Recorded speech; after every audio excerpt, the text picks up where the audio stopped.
വിയ്യൂരിൽ നിന്നും ചാടിയ കുപ്രസിദ്ധ കുറ്റവാളി ബാലമുരുകനെ വളഞ്ഞ് തമിഴ്നാട് പോലീസ്. ബാലമുരുകന്റെ സഹായി ഇമ്രാനും കഴിഞ്ഞ ദിവസം പിടിയിലായിരുന്നു.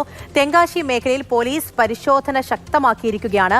എസ് രാഗനാണ് വിവരങ്ങളുമായി ചേർന്നത്. Ragan, good morning. ഈ തെങ്കാശിക്കടുത്ത് മറ്റേ പാറയിൽ നിന്നൊക്കെ വീണ് വലിയ പരിക്കൊക്കെ ഏറ്റിട്ടുണ്ടായിരുന്നു. ഈ രാത്രി ആയതോടുകൂടി ആ ഒരു രക്ഷിക്കാനുള്ള ശ്രമമൊക്കെ ഉപേക്ഷിച്ചിരുന്നു. അങ്ങനെ മൊത്തത്തിൽ ഇപ്പോൾ വളഞ്ഞിരിക്കുകയാണ്. ആ പ്രദേശം തന്നെയാണോ? എന്തെല്ലാം നീക്കങ്ങളാണ് പോലീസിന്റെ ഭാഗത്തുനിന്ന് ഇപ്പോൾ നടക്കുന്നത്? ഈ ബാലമുരുകന്റെ സംഭവവുമായി ബന്ധപ്പെട്ട് ഈ കേസുമായി ബന്ധപ്പെട്ട സുപ്രധാന വിവരങ്ങളാണ് ഇപ്പോൾ പുറത്തേക്ക് വരുന്നത്. അതായത് കൊച്ചി സിറ്റി ഡാൻസ് ഓഫിന്റെ ഒരു ഇടപെടലാണ് ഇപ്പോൾ ബാലമുരുകൻ എവിടെയുണ്ട് എന്നത് സംബന്ധിച്ചുള്ള നിർണായക വിവരം കിട്ടാൻ ഇടയാക്കിയത്. അതിന്റെ കാരണമായി ഇപ്പോൾ പറയുന്നത് ഈ ബാലമുരുകൻ കഴിഞ്ഞ ഒരു മാസം മുൻപാണ് ജയിലിലേക്ക് കൊണ്ടുവരുന്ന വഴിക്ക് തമിഴ്നാട് പോലീസിന്റെ കസ്റ്റഡിയിൽ നിന്നും ചാടിപ്പോകുന്നത്. അതിനുശേഷം ഒട്ടൻചത്രം എന്ന് പറയുന്ന ഒരു സ്ഥലത്ത്, തമിഴ്നാട്ടിൽ തന്നെ ഉള്ള സ്ഥലത്ത് കവർച്ച നടത്തിയിരുന്നു. അതിൽ ഇയാളുടെ കൂട്ട് പ്രതിയായിരുന്നു ഇമ്രാൻ എന്ന് പറയുന്നയാൾ. ഈ ഇമ്രാൻ കൊച്ചിയിലുണ്ട് എന്ന വിവരം ലഭിക്കുന്നു. അങ്ങനെ കൊച്ചിയിലുണ്ട് എന്ന വിവരം ലഭിച്ചതിന്റെ അടിസ്ഥാനത്തിൽ കൊച്ചി സിറ്റി ഡാൻസ് ഓഫ് ഇയാളുടെ ഇടപ്പള്ളി ഭാഗത്തുള്ള വീട് വളഞ്ഞ് ഈ ഇമ്രാനെ പിടികൂടുകയായിരുന്നു. ഇമ്രാനെ പിടികൂടുന്ന സമയത്ത് ബാലമുരുകനും ഉണ്ടാകുമെന്നാണ് പ്രതീക്ഷിച്ചത്. പക്ഷെ ബാലമുരുകൻ ഉണ്ടായില്ല. അങ്ങനെ ഇമ്രാനെ പിടികൂടി തമിഴ്നാട് പോലീസിന് കൈമാറി. ഇമ്രാന്റെ ഫോണിൽ നിന്ന് ആണ് ഇത്തരത്തിൽ ഇവർ തമ്മിൽ നടത്തിയിട്ടുള്ള ലൈവ് ചാറ്റിന്റെയും അതോടൊപ്പം തന്നെ ലൊക്കേഷൻ ഉൾപ്പെടെയുള്ള കാര്യങ്ങൾ കിട്ടുന്നത്. അതാണ് Kochi city dance of Tamil Nadu പോലീസിന് കൈമാറുന്നത്.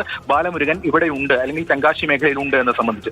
തുടർന്നാണ് ഇപ്പോൾ തമിഴ്നാട് പോലീസ് അവിടെ പൂജ സൂചിപ്പിച്ചതുപോലെ വ്യാപകമായിട്ടുള്ള സെർച്ചിങ് നടക്കുന്നത്. അവിടെ ഈ ബാലമുരുകൻ വീണ് പരിക്കേറ്റതായിട്ടുള്ള വിവരങ്ങൾ പുറത്തേക്ക് വരുന്നു. അങ്ങനെ ബാലമുരുകനെ വളഞ്ഞുകൊണ്ട് പോലീസ് ഇപ്പോൾ ഒരു വ്യാപക തെരച്ചിലേക്ക് പോയിരിക്കുകയാണ്. എന്തായാലും കൊച്ചി സിറ്റി ഡാൻസ് ഓഫ് ഈ ഇമ്രാനെ പിടികൂടി തമിഴ്നാട് പോലീസിന് കൈമാറിയിട്ടുണ്ട്. ഇമ്രാൻ നേരത്തെ തന്നെ ബാലമുരുകനുമായി പരിചയമുണ്ട്. ജയിലിൽ ഇവർ ഒരുമിച്ച് കഴിഞ്ഞിട്ടുണ്ട് എന്നതാണ് വ്യക്തമാകുന്നത്.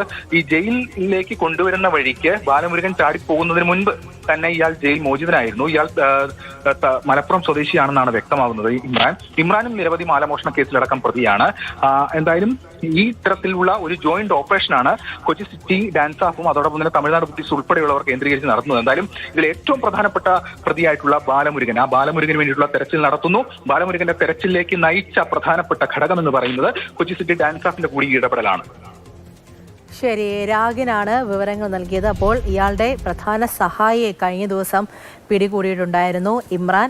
അപ്പോൾ അത് എങ്ങനെയാണ് ഈ ബാലമുരുകനെ ഇപ്പോൾ വല വീശിയിരിക്കുന്നത്? ഉടൻ തന്നെ പിടിയിലാകും. ആ രീതിയിലുള്ള വലിയ പരിശോധനയൊക്കെയാണ് പോലീസ് ഇപ്പോൾ തെങ്കാശിയിൽ ശക്തമാക്കിയിരിക്കുന്നത് എന്നാണ് വിവരങ്ങൾ ലഭിക്കുന്നത്.